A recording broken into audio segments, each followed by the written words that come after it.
Jolly Rover is a charming and lighthearted point-and-click adventure game that takes place on a whimsical pirate journey. Set in a vibrant and cartoony world, this 2010 title from Brawsome Games has some humor, colorful characters, and puzzles.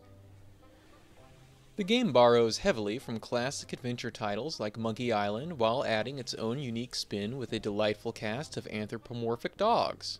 Before we get too far into this, I need to point out that the video quality is iffy, as this game really did not want to get along with my recording software. As well as this, the endgame portion has significant crash bugs even while not recording.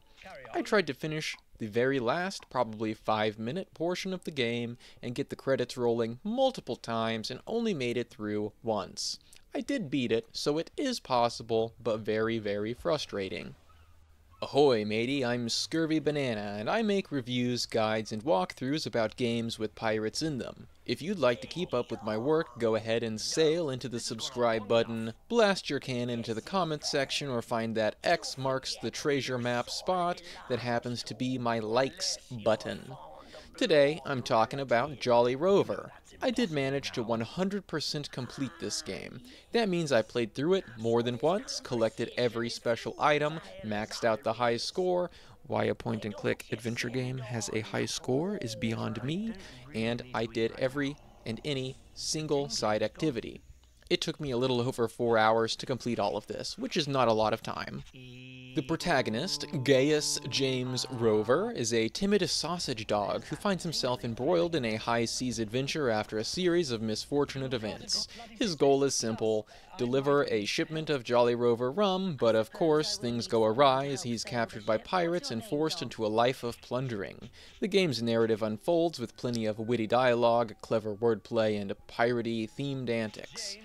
While this story isn't groundbreaking, it's just a story about silly pirate dogs, you get some treasure, you rescue a girl, you defeat the baddie, it's just that sort of thing.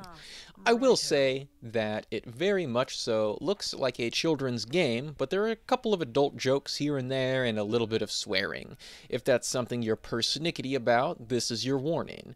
It isn't too bad or graphic, but some people wouldn't really like their kids using the proper terminology for a female dog. As with most point-and-click adventures, Jolly Rover revolves around exploration, problem-solving, and dialogue. Players will traverse colorful locations like bustling pirate ports and hidden jungles, interacting with various characters and solving puzzles that range from logical item combinations to the more abstract. The puzzles even have a hint system for players who might get stuck. It's not overly difficult, but a couple of the puzzles really lacked context. In this sort of game, I think it's very important for the player to logically solve the puzzles instead of brute forcing them with some sort of trial and error. What I mean is that this game is sort of hit or miss in this aspect.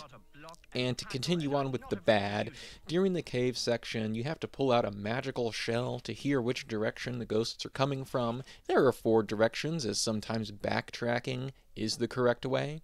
The problem is how incredibly tedious and time-consuming it becomes in every single frame, sitting and waiting for the full animation of all of this nonsense to play for every single cardinal direction. It takes forever! There's also a pretty annoying puzzle in the jungle where you have several circles with cutouts in them, and you stack them all on top of each other, rotate them around to line them up, to learn which way through the jungle you're supposed to go.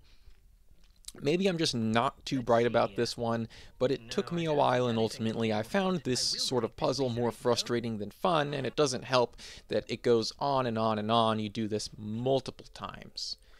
There's also a sort of underutilized magic system. You say different oohs and ahs and do a little dance, and then different magical spells happen. You have to manually input the spell one time, and then you get a single button click as a hotkey. It's a fun little touch, but I really wish that it was put more into use. The game's art style is hand-drawn with a cartoonish aesthetic that fits the whimsical tone of the story. Each location is vibrant and packed with personality, from the rickety pirate ships to the lush islands. The character animations are simple but effective, and the use of anthropomorphic dogs adds to the overall quirkiness. Voice acting is done in full, which makes the overall listening experience feel more complete. As far as the quality, the art style feels pretty retro, and the voice acting is alright in itself. Nothing crazy standoutish as amazing, but I wouldn't describe it as bad either. The soundtrack is really unmemorable for me. That's all I really have to say about that. Overall, Jolly Rover is a mid-score experience, really only for someone who has played Monkey Island to death and is looking for something similar but different. Given its technical issues, it could potentially be dropped into a negative scoring. As it sits now with its incredibly short playtime and mediocre presentation, I would only advise buying it while it is steeply discounted and only under the condition that you are fully aware and understand that it is in itself a piece of flotsam in the wake of the waves of the titular Monkey Island series.